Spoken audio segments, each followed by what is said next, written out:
Bonsoir à tous. Comme je l'ai annoncé lors du cours d'aujourd'hui, je vous ai préparé ce petit tutoriel pour vous guider en ce qui concerne l'obtention et l'utilisation du moyen basique de Git et GitHub. Et donc, je vais diviser ce tutoriel en 6 petites parties. Nous aurons premièrement le téléchargement et l'installation de Git, que ce soit sur Windows ou sur Linux. Ensuite, on va créer un compte Google. Donc, pour ceux qui n'ont pas de compte Google, ou bien pour ceux qui en ont mais ne connaissent pas l'adresse mail, ou pour ceux qui veulent tout simplement avoir un nouveau compte Google avec un mot de passe qu'ils connaissent et qu'ils maîtrisent et qu'ils vont retenir de toute façon. En troisième partie, nous allons voir la création d'un compte GitHub. Voilà. Pour ceux qui n'ont pas encore de compte GitHub, ou bien pour ceux qui en ont déjà et ont perdu les accès, ou pour ceux simplement qui veulent recréer un nouveau compte pour partir de zéro. Une fois qu'on aura créé le compte GitHub, on va découvrir très brièvement l'interface GitHub, voir comment ça se présente, à quoi sert chaque élément tel que disposé. Ensuite, nous allons poursuivre avec la configuration de Git en local, parce qu'on a fait comprendre qu'il y a une différence entre Git et GitHub. Git utilise en local pour le versionning et GitHub, c'est la plateforme collaborative en ligne. Et donc, une fois qu'on aura fait cette configuration en local, on va donc sortir de là avec la dernière partie qui va consister à créer un simple projet et faire des sauvegardes en local et les envoyer en ligne.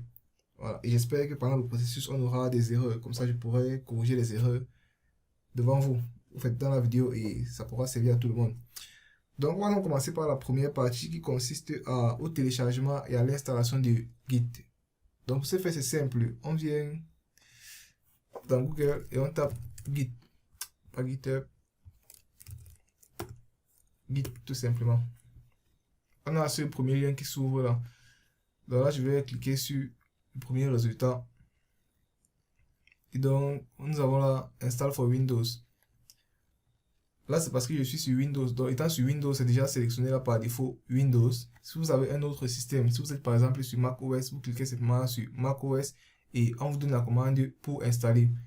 Si vous êtes sur Linux, vous cliquez simplement là et on vous donne également la commande pour installer. Donc, ça veut dire que ceci fonctionne que ce soit pour Windows ou pour Linux. Maintenant, comme moi je suis sur Windows, pardon, et que je n'ai pas. En fait, sur Windows, on saisit très rarement les commandes. Donc, je vais simplement venir à ce niveau-ci sur Windows.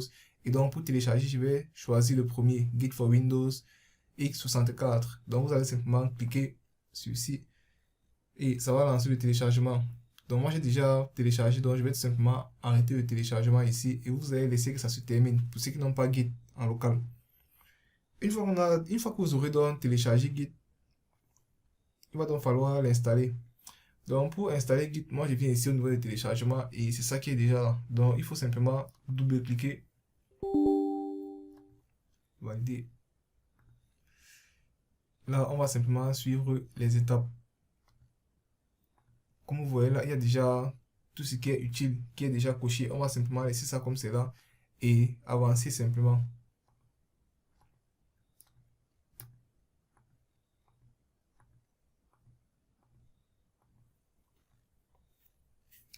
Voilà, là on va patienter que ça finisse d'installer. Ok, une fois que l'installation est terminée, on va tout simplement décocher ceci et on clique sur Finish. Et donc là, nous avons déjà Git installé dans notre machine. Là, pour vérifier ce qu'on va faire, c'est qu'on va simplement faire un clic droit dans le vide. Pour ceux qui ont Windows 10, parce que comme vous pouvez constater, par exemple, moi je suis sur Windows 11. Pour ceux qui ont Windows 10, vous allez voir ça facilement là. Mais pour ceux qui ont Windows 11, une fois que vous faites le clic droit, vous allez avoir cette petite fenêtre. Vous allez cliquer sur Afficher plus d'options. Et donc, vous allez voir ici, nous avons là Open Git Bash.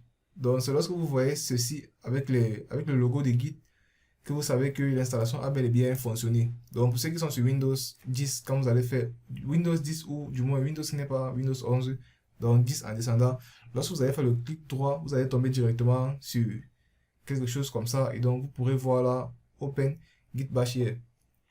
Ok, nous avons donc déjà installé Git, téléchargé et installé Git. On va donc passer à la prochaine étape qui consiste à la création d'un compte Google. Pour créer un compte Google, c'est très simple. Moi, je vais simplement ouvrir un navigateur et à l'intérieur, je vais saisir compte Google. Là, je prends le premier résultat et là, je vais cliquer simplement sur créer un compte pour mon usage personnel. Là, je vais entrer mon nom Wilfried, là, NK. Je valide. Je vais remplir mes informations de ma date de naissance, le 6 juillet 2000, sexe masculin. Là, je vais choisir ce qu'il me propose déjà ici. Bizarre, bizarre. Pourquoi pas? Je vais prendre le premier.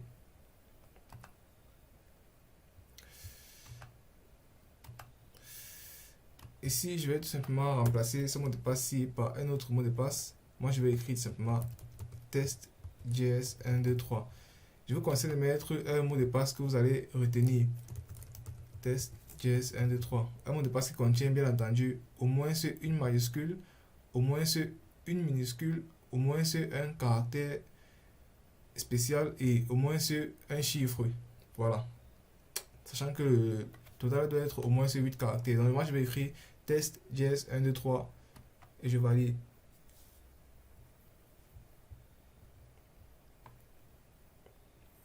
Là on va demander d'entrer le numéro de téléphone et c'est à ce niveau-ci que moi je vais m'arrêter. Je vais m'arrêter à ce niveau-ci parce que moi j'ai déjà mon numéro de téléphone est déjà utilisé pour la création de mon compte, tout simplement. Donc pour vous maintenant qui créez, si votre numéro de téléphone est déjà occupé, si j'essaie par exemple d'entrer mon numéro de téléphone, 90 23 21 20. Voilà. Là, je ne peux pas utiliser ce numéro de téléphone parce que j'ai déjà utilisé pour un autre compte. Donc, pour vous qui créez votre compte pour la première fois ou bien qui avez déjà créé le compte mais souhaitez créer un nouveau compte, vous allez à ce niveau entrer tout simplement votre deuxième numéro de téléphone si vous en avez. Si vous n'en avez pas, vous pouvez entrer pour votre parent, tout simplement. Et ça va fonctionner. Vous cliquez simplement sur suivant, suivant, suivant. Jusqu'à la fin, ça va fonctionner. Ok. Une fois que c'est donc fait, on va donc procéder à l'installation de GitHub. Au fait, à la création d'un compte GitHub, tout simplement. Voilà. Pour créer un compte GitHub, je vais tout simplement venir dans le navigateur. Je vais venir là et saisir github.com.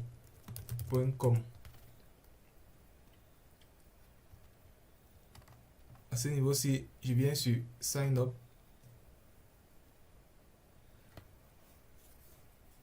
Une fois que c'est fait, à ce niveau-ci maintenant, je vais choisir Continuer avec Google.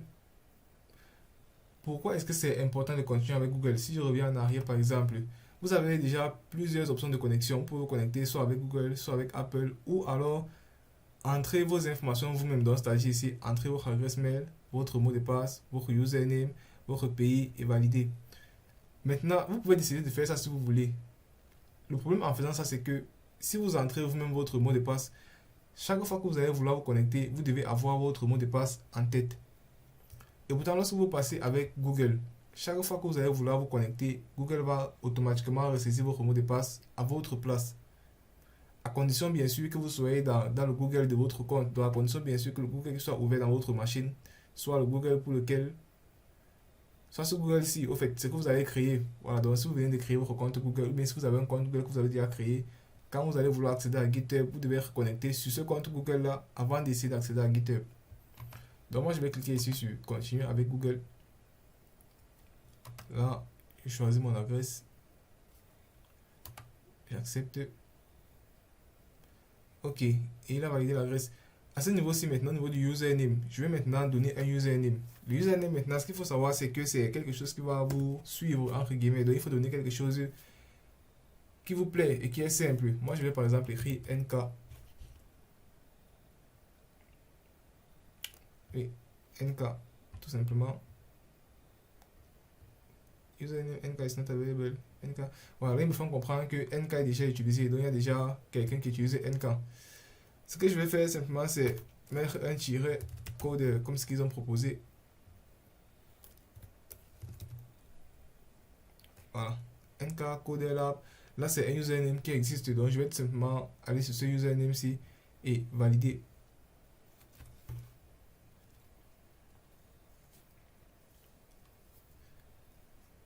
Une fois que c'est fait, il faut maintenant vérifier le puzzle pour être sûr que nous ne sommes pas un robot. Chose comme ça. Là, il dit use the arrows to match the icons inside the bubbles with the one show on the left.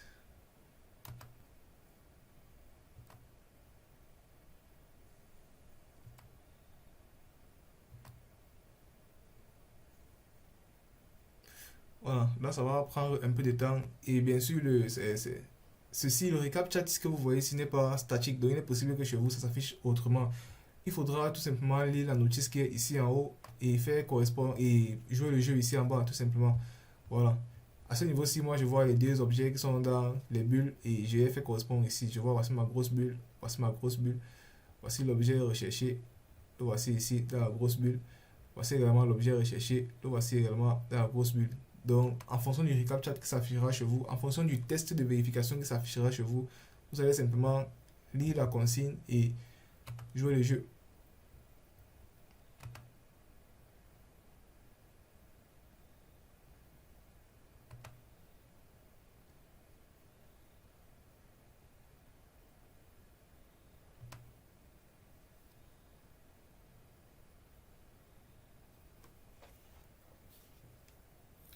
Ok, il a vérifié et mon compte s'est créé. Donc là, je peux venir simplement au niveau de Profiles et je vois ici mon compte encore vide, tout simplement, avec mon username NK Ce qui nous amène donc à la troisième étape qui consiste à découvrir très brièvement l'interface de GitHub. Déjà, lorsque vous entrez dans GitHub, donc là je vais revenir de base. Lorsque vous venez dans GitHub, lorsque vous saisissez GitHub, vous tombez sur cette première page ici. Donc là, je vais vous montrer avec deux pages, avec cette page et une autre page où j'ai mon véritable compte GitHub.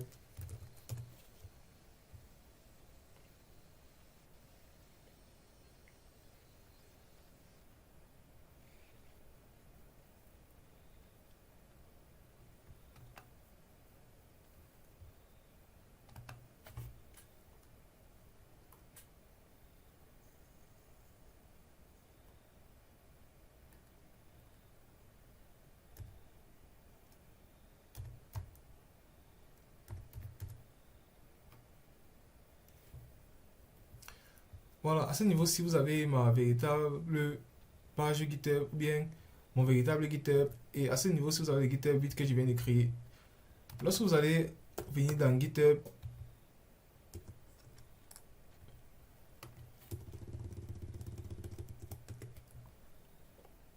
voilà, vous allez toujours tomber sur une page comme ceci, tout simplement.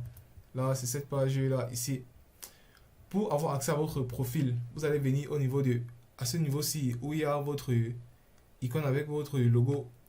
Vous allez venir là sur profil. On tombe à ce niveau-ci. Je vais faire pareil. Ici, je viens sur profil. On tombe à ce niveau-ci.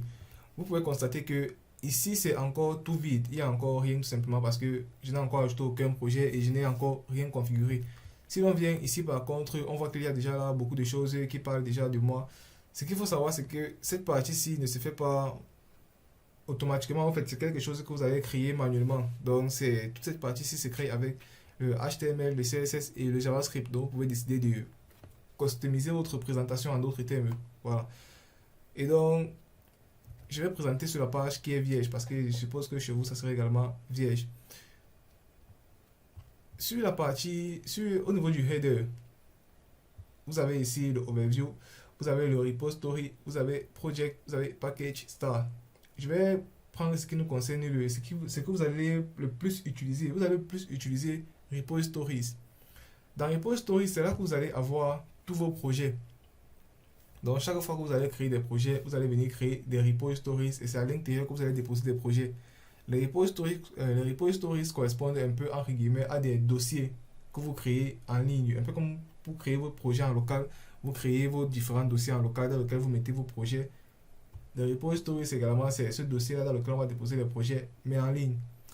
Si je viens ici à ce niveau-ci, par exemple, si je viens au niveau des repositories, là on peut voir par exemple que j'ai 110 projets sur lesquels j'ai déjà travaillé. 110 projets, ici c'est parce que je suis connecté à mon compte. Si c'est vous qui vérifiez, je serai à quelque chose comme 90 environ. Si je viens ici vérifier,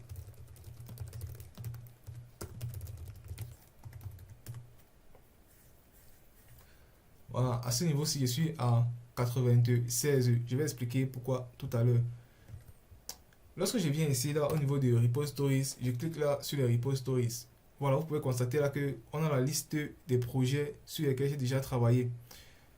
Pour chaque projet, on peut voir déjà le langage qui a dominé ici. Par exemple, on peut voir que j'ai travaillé sur ce projet. Si je travaille, le langage qui domine ici, c'est le TypeScript. Pareil ici, TypeScript, ici Java, TypeScript, TypeScript, ici Python, ici Kotlin, ici HTML, ici Python, ici Kotlin, etc., etc.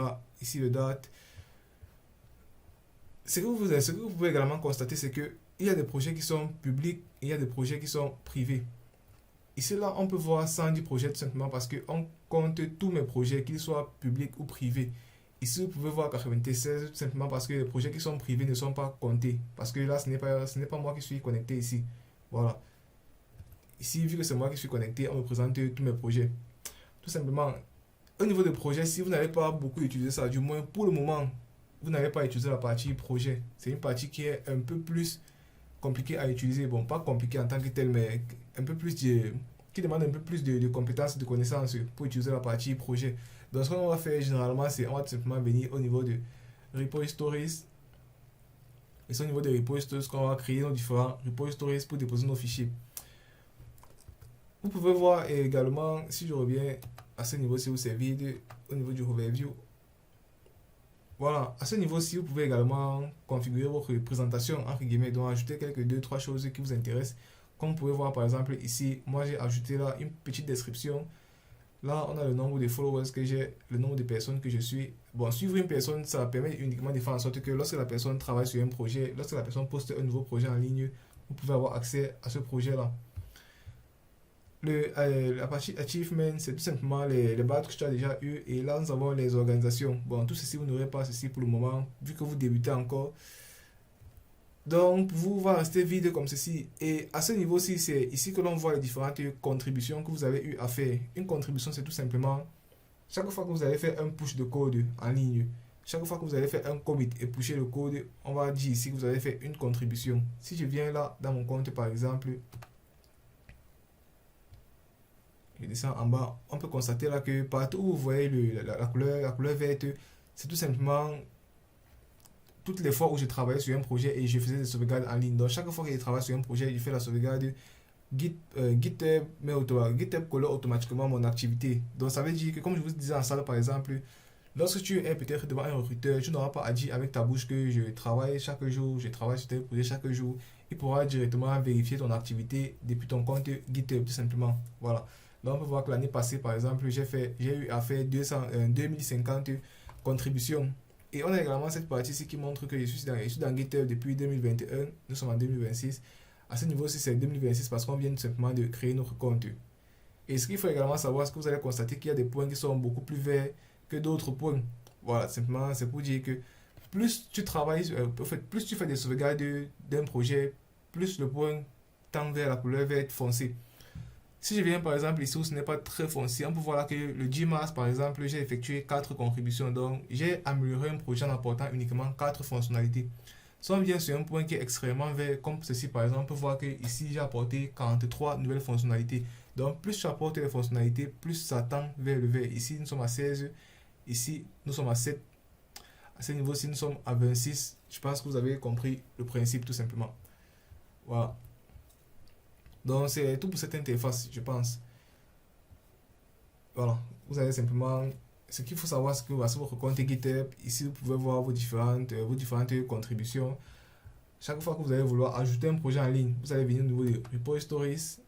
Et c'est dans repositories que vous allez créer votre dossier et le déposer tout simplement. Et on va voir ça tout à l'heure. Une fois que c'est donc fait, on a fini de créer notre compte GitHub. On a découvert très brièvement l'interface. Ce qu'on va maintenant faire, c'est passer maintenant à la configuration en local. Configuration en local de Git, bien sûr. Là, nous avons déjà installé Git. J'ai fait comprendre que pour vérifier son installé Git, on fait simplement un clic droit dans le vide. Pour ceux qui sont sur Windows 11, ils vont venir sur afficher d'autres options et ils pourront voir là Git Bash. Pour utiliser maintenant Git Bash ici, il faudra maintenant le configurer avec GitHub en ligne, de telle sorte que l'on puisse faire des push en ligne facilement. Pour ce faire maintenant, qu'est-ce qu'on va faire? On fait un clic droit, on vient là sur autre option et on va cliquer sur open git bash here. Toujours et toujours. Je reprécise que ce que nous cherchons à faire ici, c'est tout simplement faire en sorte que c'est entre guillemets lier notre git local à notre GitHub en ligne. Et donc pour ce faire, on va taper la commande git config global user.name. On va donner notre username. Donc là, je reviens à ce niveau-ci. Voici mon username. Donc si vous revenez ici, je recopie ceci.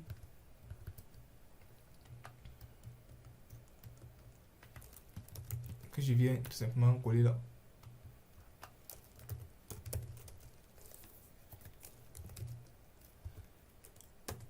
Je valide. Donc là, j'ai ajouté mon username. Je fais pareil avec mon adresse email. Git config global user email. Là, l'adresse email avec laquelle j'ai créé le compte GitHub. Pour connaître l'adresse email avec laquelle vous avez créé le compte GitHub, vous pouvez venir tout simplement à ce niveau-ci. Venir sur paramètres. Ensuite, account ou email. Voilà, plutôt ici, email. Et donc là, vous pouvez voir l'adresse email avec laquelle vous avez créé votre compte GitHub. Donc, c'est tout simplement l'adresse ici, wilfriednk404. Donc, wilfriednk404@gmail.com. Et je valide. Voilà, là, j'ai ajouté mon username et mon email. Donc, entre guillemets, j'ai lié mon Git local avec mon GitHub en ligne. Une fois que c'est lié maintenant, la prochaine étape maintenant consiste tout simplement à créer un simple projet en local, le sauvegarder en local et ensuite le pusher en ligne ou alors le sauvegarder en ligne, notamment sur GitHub. Donc ce que nous allons faire maintenant, on peut fermer ceci. Pour ce faire donc, je vais créer un dossier à ce niveau-ci. Vous pouvez créer un dossier où vous voulez. Là, test par exemple. J'entre à l'intérieur et je vais ouvrir VS Code à ce niveau-ci. Pour ouvrir VS Code à ce niveau-ci, je vais tout simplement cliquer ici en haut, où vous voyez là. Et je vais écrire code CMD. Une fois que j'ai CMD, je vais écrire code espace point, je valide. Là, c'est une première façon d'ouvrir VS Code à ce chemin-ci précisément.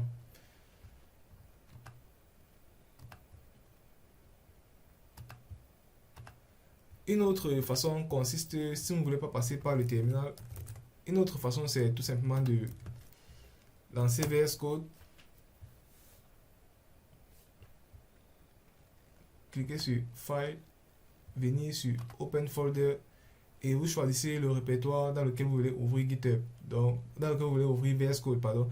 Donc moi je vais simplement double-cliquer ici et là on peut voir que le chemin c'est bureau test qui est mon dossier en question et donc je clique là sur Select Folder et ça ouvre automatiquement ici. Voilà, c'est une deuxième façon d'ouvrir VS Code dans le répertoire que vous voulez. Et donc ce que je dois faire, c'est créer un simple projet.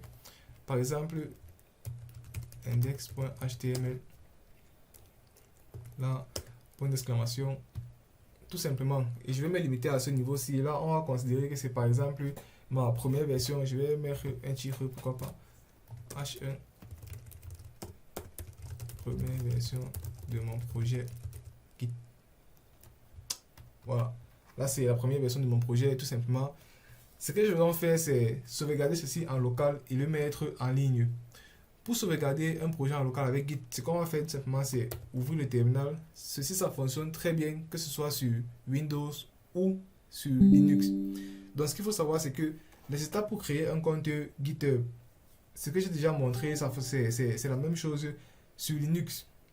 Pareillement pour créer un compte Google, l'interface et pour configurer également. Donc ce qui change sur Linux aussi, c'est le téléchargement et l'installation de Git. En dehors de ça, tout le reste c'est pareil sur Windows comme sur Git. Sur Windows comme sur Linux, pardon. Ok, on va donc sauvegarder notre projet en local.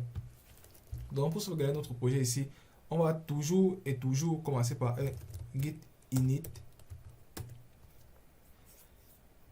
On peut constater là que ça a changé de couleur, c'est passé au vert et on a là un U. le git init permet tout simplement d'initialiser Git, Donc le git init permet d'initialiser Git en local. Donc là, nous sommes simplement en train de dire que nous voulons utiliser Git. Une fois que c'est fait, une fois qu'on a initialisé Git, on peut constater là que ceci est passé au vert et on a là le U. Lorsque c'est en vert, c'est simplement pour dire que ça n'a pas encore été sauvegardé. Pour sauvegarder maintenant, c'est simple. Ou bien pour voir les fichiers qui ne sont pas sauvegardés, on va simplement taper git statue. Là, on peut voir que nous avons ce fichier qui n'est pas encore traqué, donc qui n'est pas encore sauvegardé, en d'autres termes, en local. Donc pour sauvegarder un fichier en local, on va tout simplement faire la commande git add nom du fichier index.html. Je valide. Si je fais git statue, on constate que là c'est passé au vert. Donc ça veut dire qu'on a déjà pointé vers notre fichier. Vous constatez là par exemple qu'on a eu le changement. Ce n'est plus U, c'est maintenant A. Pour dire que ça a été ajouté au fichier traqué. Une fois que c'est bon, pour sauvegarder, donc alors on va simplement faire un git commit-m. Et là on va donner le message dans c'est-à-dire ceci est ma première version. Point. Ici, j'ai juste créé la syntaxe de base. Donc là, vous allez mettre le message que vous voulez, aussi long que vous voulez, mais bien explicite, pour que vous puissiez facilement vous retrouver dans votre code. Une fois qu'on a saisi git commit-m, entre guillemets, le message, on va lire tout simplement. Et là, ça a créé, ça a déjà sauvegardé ceci en local. C'est quoi l'intérêt de faire ceci par exemple? L'intérêt de faire ceci, c'est si je viens par exemple, je vais fermer par exemple VS Code. On a là notre fichier. Je peux le supprimer par exemple pour que vous voyez clairement. Voilà, là j'ai supprimé notre fichier. Si j'actualise la page, on peut constater que j'ai supprimé notre fichier. Avec Git maintenant, ce qu'il faut savoir, c'est que rien ne se perd avec Git. Une fois que tu as sauvegardé un fichier en local, ce fichier ne se perd pas facilement. La seule façon de perdre le fichier, c'est de supprimer entièrement tout le dossier. Tant que tu n'as pas supprimé le dossier où tu avais utilisé ton projet, tant que le dossier où tu as créé ton Git init existe toujours, tu peux retrouver tous tes fichiers que tu as créés à l'intérieur. Là, par exemple, comment est-ce qu'on va retrouver notre fichier? Je vais ouvrir VS Code ici tout simplement.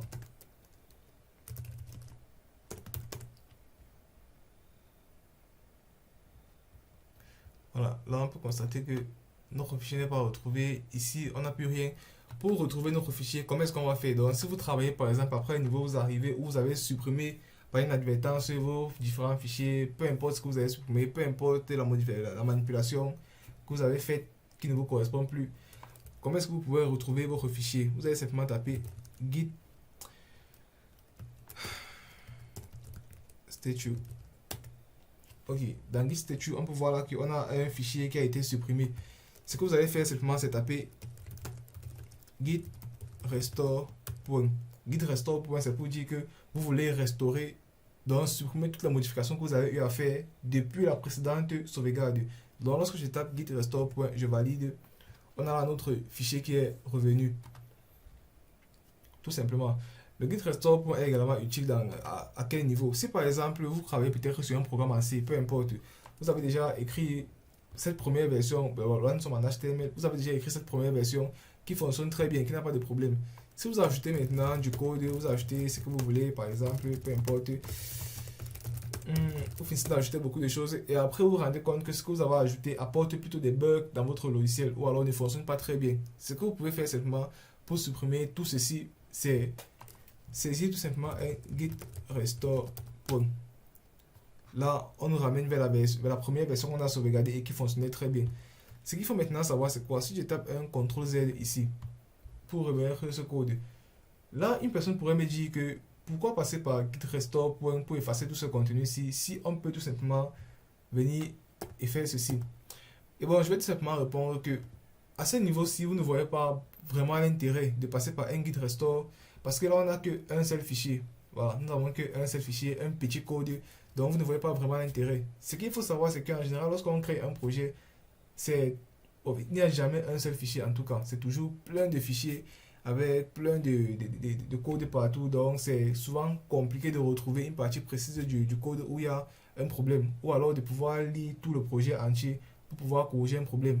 Ce qu'on fait généralement, c'est on rentre en arrière vers la version qui fonctionnait déjà bien. Donc ça veut dire que si tu apportes une nouvelle fonctionnalité qui est censée améliorer l'application, mais qui apporte plutôt un bug, ce qu'on fait, c'est qu'on va faire un git restore pour annuler ces modifications. Et si on souhaite rentrer une version en arrière, on va voir ça tout à l'heure. Donc là, on va d'abord sauvegarder cette première version-ci. Donc, git restore. Ok, nous avons cette première version qui a été sauvegardée en local. Pour voir la sauvegarde en local, on tape tout simplement git log et nous avons la sauvegarde en local. On peut voir là le commit.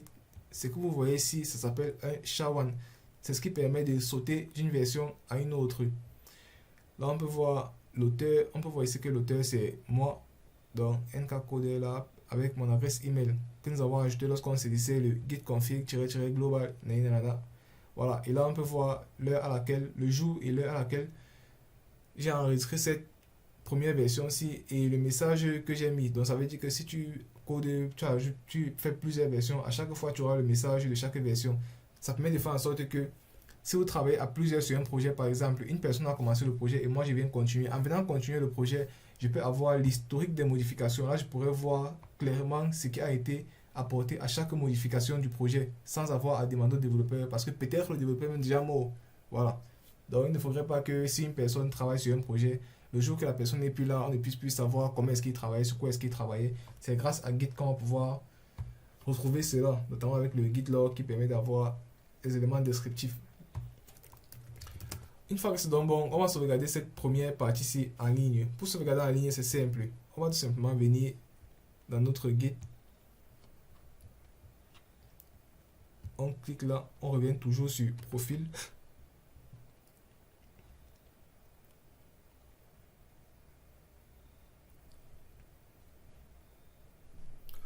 Ok, une fois que nous sommes dans le profil, on va venir au niveau de repositories. Comme je l'ai dit, repositories ici, c'est un peu comme des dossiers en ligne. Comme en local, par exemple, on a créé un dossier test pour mettre notre code. On va venir ici et cliquer sur nouveau. On va entrer le nom, par exemple, my first project. Ok, la description, par exemple, this repository is my first repository, tout simplement. La visibilité, ici on va laisser public, ça ne dérange personne. Vous pouvez mettre privé. Quand vous mettez une visibilité privée, ça veut dire que seul vous pouvez voir votre projet. Quand vous laissez public, ça veut dire que toute personne qui consulte votre compte pourra voir votre projet. Voilà, c'est simple. Donc on donne le nom qui est obligatoire, la description qui n'est pas obligatoire, et ensuite on clique sur Create Repository, sur créer le repository. Une fois qu'on a créé le repository, on tombe sur cette page ici. Ce que vous allez toujours faire, c'est descendre à ce niveau-ci où nous avons 3 lignes. Et vous allez toujours copier ceci, venir coller et valider. Aussi simple que ça. Authentication fail. Ah, très bien. Ici, on a une erreur d'authentification. On fait comprendre que invalid username or token password authentification is not supported by Git operations. Ok, ici, on n'arrive pas à se connecter à notre GitHub. Donc, nous avons déjà lié notre compte Git en local avec GitHub en ligne. Mais ce n'est pas parce que c'est lié que l'on doit avoir, que l'on a forcément le droit de faire des push en ligne. À ce niveau, donc, comment est-ce qu'on gère ça? Comment est-ce qu'on fait pour corriger cette erreur? Donc, faire en sorte qu'on n'ait plus à chaque fois à nous demander ou bien nous dire un mot de passe incorrect avec username incorrect, etc. En fait, comment est-ce qu'on fait pour ne plus avoir des problèmes d'authentification? On va corriger ça ensemble tout simplement. Pour corriger ça, ce que vous allez faire, c'est venir à ce niveau-ci, venir dans Settings, donner les paramètres.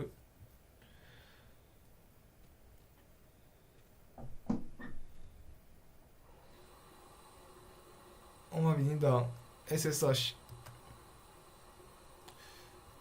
New SSH key. Là, le titre par exemple. SSH key for my Windows. Ici, vous pouvez mettre le titre que vous voulez, tout simplement, ça ne dérange personne. Voilà. Et à ce niveau-ci, on va ajouter une clé publique.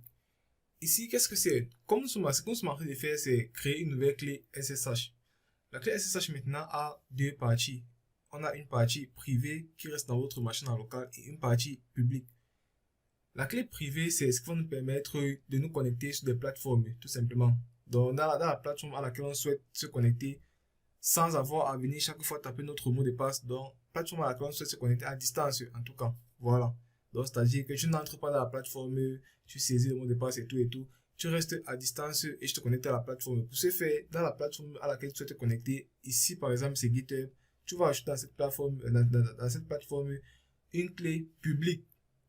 Clé publique maintenant qui sera donc alors déchiffrée par ta machine en local à l'aide de ta clé privée. Ça va faire en sorte que lorsque ta machine en local souhaite envoyer un code ou un projet dans ton compte GitHub en ligne, il faudra naturellement se connecter.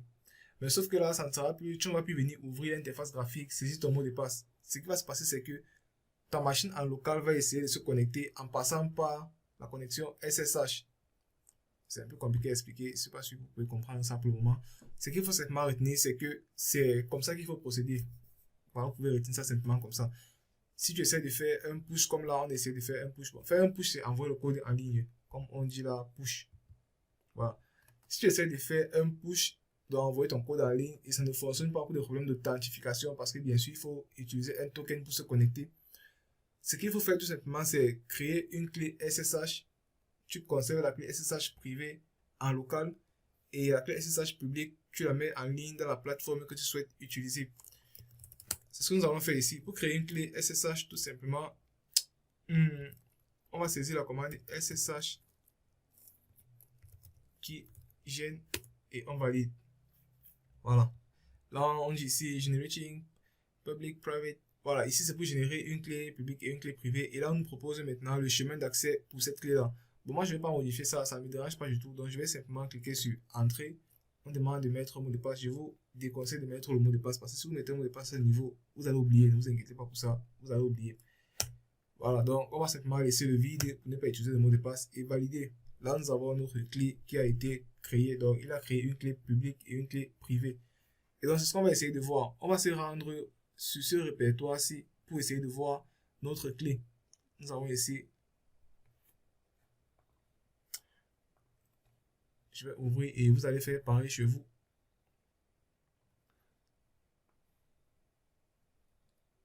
Là, il faut comprendre qu'il faut se rendre dans le répertoire C.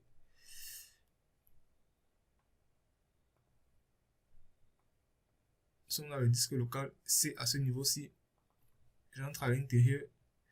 Ensuite, il faut partir user, donc utilisateur.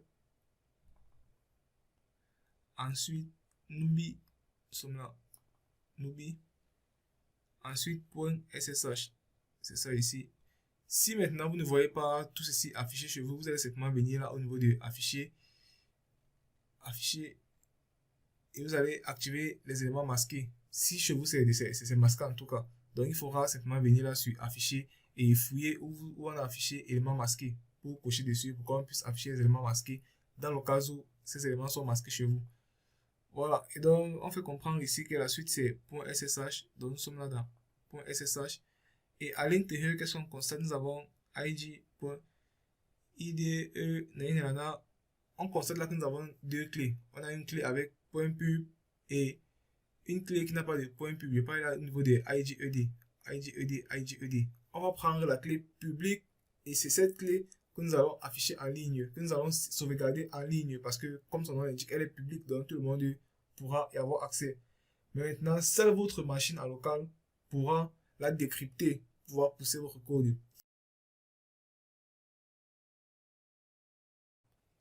Là, on va simplement cliquer là. Alors, on va cliquer droit, ouvrir avec, choisir notre option, bloc-notes. Voilà, ceux qui sont sur Windows, vous allez ouvrir avec bloc-notes. Et c'est donc ce code-ci que nous allons copier.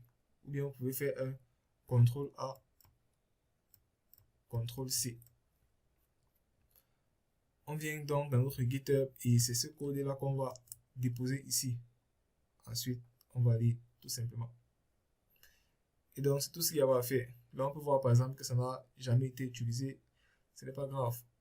Quand on va utiliser tout à l'heure, ça va se mettre à jour.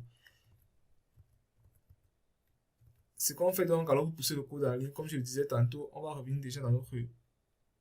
Parce qu'on a déjà là un projet. Je viens au niveau de repository. C'est là, my first project. On descend en bas. À ce niveau, on a 3 commandes. On va copier. Revenir sur... à ce niveau-ci et coller. Et on valide.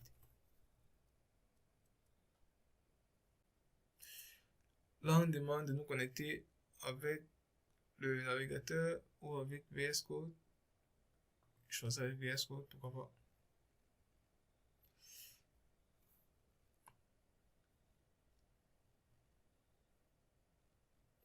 Visit the URL below and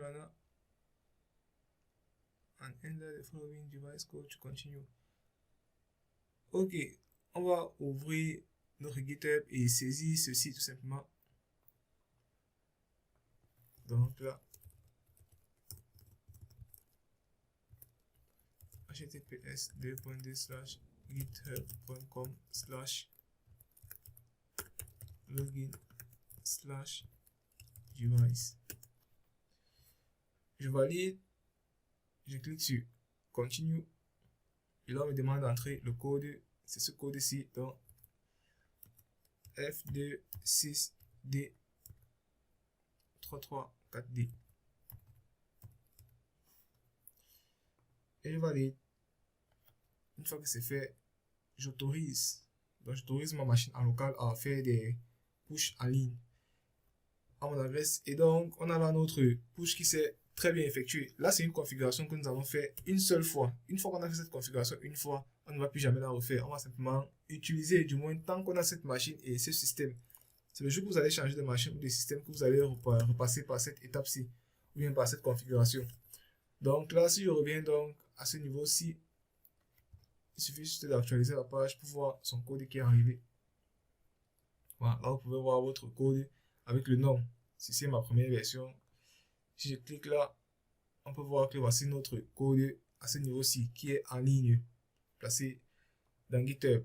Donc si je reviens dans ma page, on peut voir là que j'ai déjà un projet. Le langage qui est utilisé là, c'est le HTML. Donc GitHub reconnaît automatiquement le langage que tu as utilisé dans ton projet. Qu'est-ce qu'on va donc faire d'autre? Là, nous avons déjà fait un premier push. Ce qu'on va faire, par exemple, c'est faire une deuxième version dans laquelle on va, par exemple, faire quoi?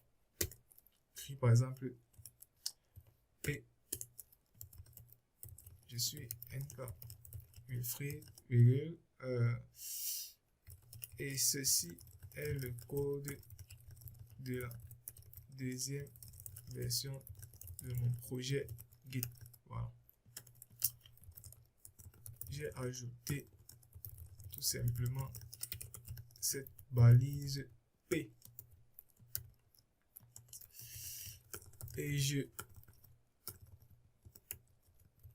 m'arrête à ce niveau. Voilà, là nous avons une deuxième version de notre code où nous avons ajouté ceci. Voilà, on peut ajouter par exemple un contact.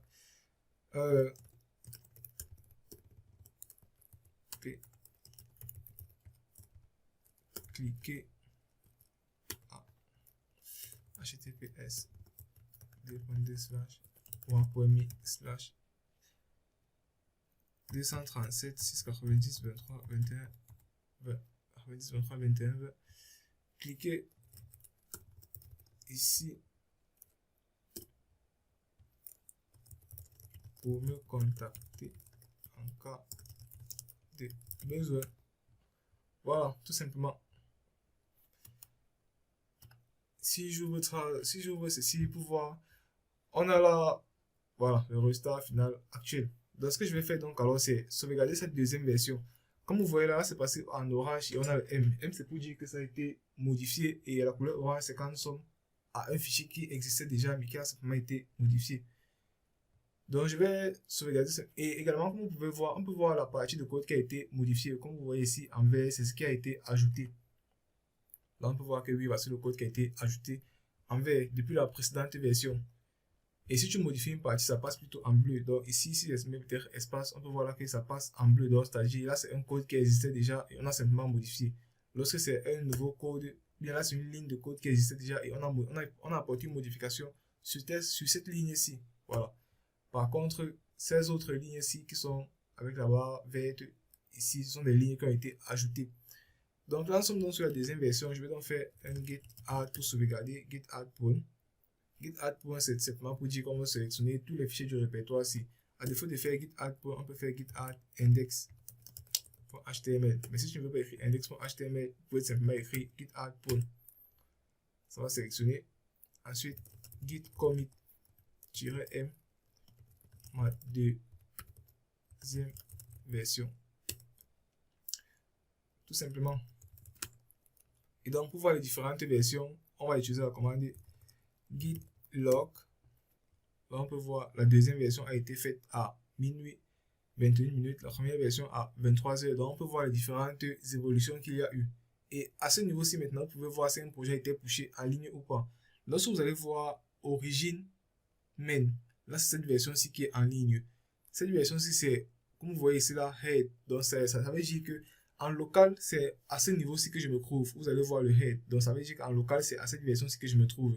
Mais la version qui est en ligne, c'est cette version qui a origine. En rouge, bien sûr. Voilà. Nous avons donc déjà là deux versions. On va donc mettre notre deuxième version en ligne. Pour mettre la deuxième version en ligne, ou bien pour mettre la version actuelle en ligne, c'est simple. On va faire un git push-u origine main. Si je viens là, on peut se rendre compte que effectivement nous sommes uniquement à notre première version, comme vous pouvez voir là. Une fois que j'ai fait le git push-u origine main, je valide. Premier constat, d'abord, on ne m'a plus demandé de mot de passe. Le code est automatiquement parti en ligne. Si je viens là, j'actualise par exemple cette page, on peut constater là que automatiquement la suite de mon code est venue en ligne. Est-ce que vous voyez? Donc si je reviens là, on peut constater là que nous sommes à la deuxième version de ce fichier. Si on souhaite revenir à la précédente version par exemple, c'est simple. Comme je l'ai dit, pour voir les différentes versions, d'abord c'est git log. Là on peut voir toutes les versions. Maintenant, si vous voyez que c'est trop détaillé, vous n'avez pas besoin de tous ces détails ici, vous pouvez faire simplement un git log -one-line. Là on vous affiche de façon très réduite, donc on ne nous affiche pas l'auteur et tout ce qui va avec. L'importance de voir l'auteur, c'est quoi? Si on fait par exemple un git log tout simplement, l'importance de voir l'auteur ici, c'est dans le cas où nous travaillons par exemple en groupe. Voilà, là on pourra voir qui a apporté exactement quelle fonctionnalité ou bien quelle version dans le projet. Tout simplement. Mais ici, vu que c'est moi qui travaille sur le même, c'est moi seul qui travaille sur ce projet, je connais déjà qui est l'auteur, savoir la date, ça ne m'intéresse pas trop. Donc je peux saisir tout simplement git log -one-line et avoir uniquement ce qui m'intéresse.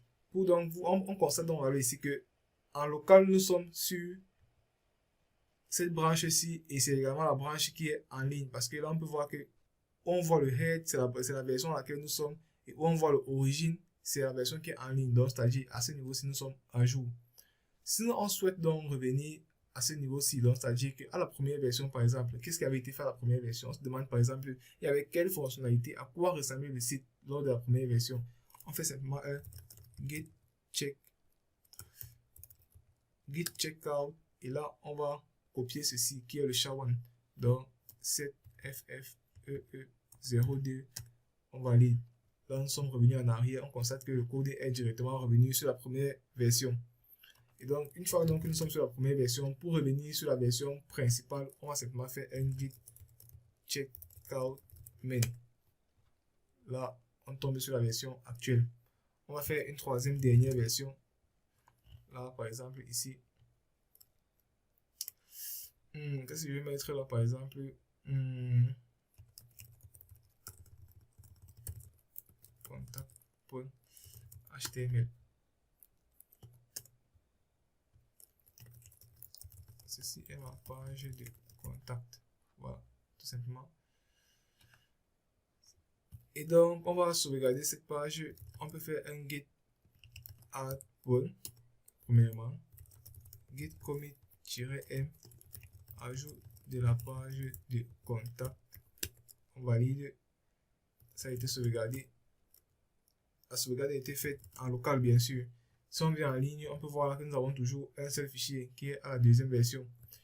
Et donc, pour pousser maintenant en ligne, c'est-à-dire une fois qu'on a sauvegardé en local, pour sauvegarder maintenant en ligne, c'est simple, on va faire un git push-u origin main.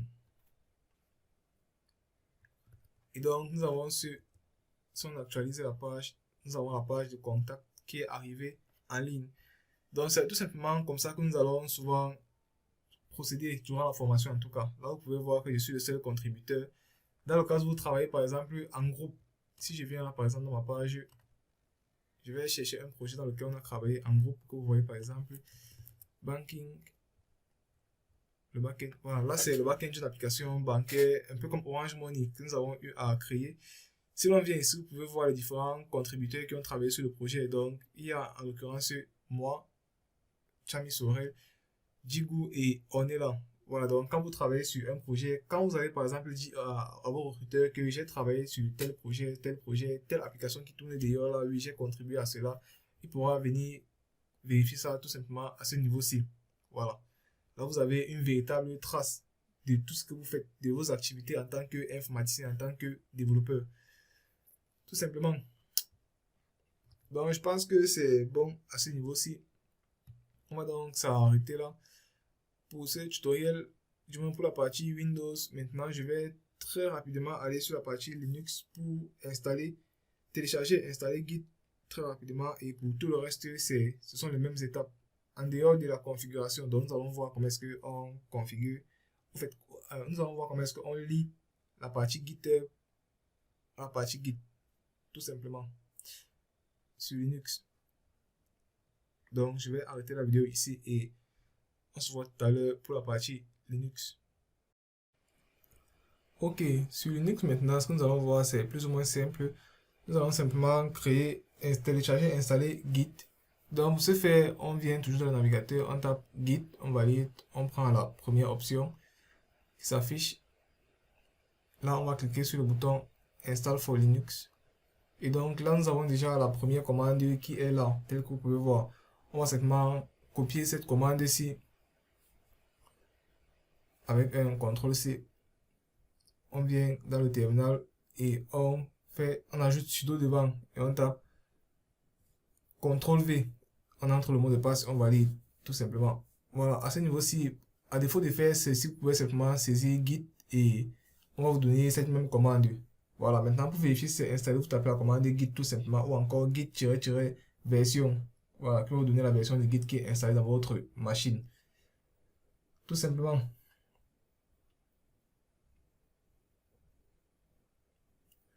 Une fois que c'est fait, on va donc passer à la configuration. Pour configurer, c'est la même commande que sur Windows. Donc, ça sera simplement git config-global username, entre guillemets, vous mettez votre nom d'utilisateur. Donc, mon nom d'utilisateur, c'est Nubis237. Ensuite, on fait pareil pour l'email. Donc, git config-global user.email, vous mettez votre email. Moi, par exemple, mon email, c'est nubisi.k.w@gmail.com, ou encore mon adresse de la fac. Je pense que c'est avec ça que j'ai créé mon compte, qui est wilfred.nubisi@facsciences-université de 1.cm. Voilà, et vous validez tout simplement. Une fois que c'est fait, on pourra donc alors vérifier les éléments qui ont été créés avec git config, non, git config-list. Je pense que c'est ça. Voilà, là on peut voir le username qui est créé et l'email qui a été ajouté. Tout simplement. Voilà, là on a lié notre Git local à notre GitHub en ligne. Une fois que c'est fait maintenant, ce qu'on va donc faire, c'est essayer de créer la clé SSH. Voilà.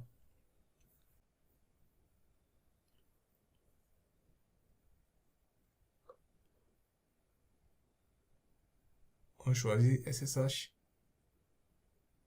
Et donc là, il y a déjà quelques clés qui sont déjà affichés. On va cliquer sur New. Là, on va entrer le titre. On peut écrire ce qu'on veut. Et à ce niveau-ci maintenant, c'est là que vous allez coller votre clé SSH, comme on a vu sur Windows. Donc ici, pour créer la clé SSH, exactement comme sur Windows, c'est tout simplement SSH qui gêne, on valide. Et là, on peut voir exactement comme sur Windows, au fait, et avec déjà ici le chemin d'accès qui est Home, NK Wilfried. Bon, je vous ça va s'afficher différemment, mais en principe, c'est ça tout simplement. Ensuite, le dossier.ssh. Et donc, ce qu'on va faire ici, c'est que vous allez saisir tout simplement et valider exactement comme on a fait sur Windows. Et donc, pour accéder maintenant, ça sera cd/home/nkWilfried, ou alors on va laisser ceci. On va passer plutôt par le tilt. Donc, pour avoir le tilt sur, euh, on appelle ça comment? Sur Azerty, c'est Alt 2. Voilà. Donc, cd-tilt.ssh, on entre dans le dossier, on tape ls et là, on peut voir les différentes clés qui sont affichées. On a par exemple là le ID RSA. Et donc, pour afficher, on va faire ID RSA.pub pour la version publique. Et c'est tout ce code ici qu'on va copier et qu'on va venir coller dans notre site web et valider tout simplement. Ok, une fois que c'est donc fait, on aura donc ainsi procédé au téléchargement et installation de Git, à la création du compte Google pour ceux qui sont concernés par cela, à la création d'un compte GitHub, à la découverte de l'interface de GitHub, à la configuration en local, notamment en utilisant les commandes git-config-global username et git-config-global user.email. Je précise qu'on ne fait cela qu'une seule fois. Une fois qu'on a fini de faire cette configuration pour la première fois, on ne va plus jamais toucher à cela. Ensuite, on a procédé à la création du projet. On a fait quelques versions, version 1, version 2, version 3. Et on a essayé de faire un push en ligne. Pour faire un push en ligne, c'est simplement envoyer son code de notre machine en local vers le GitHub en ligne. Pour ce faire, on a eu une erreur d'authentification et on a vu que pour corriger l'erreur d'authentification, on va créer une clé SSH. Une clé SSH est constituée de deux parties. On a la clé privée et la clé publique. La clé privée reste dans notre machine en local et la clé publique est mise dans la plateforme GitHub en ligne.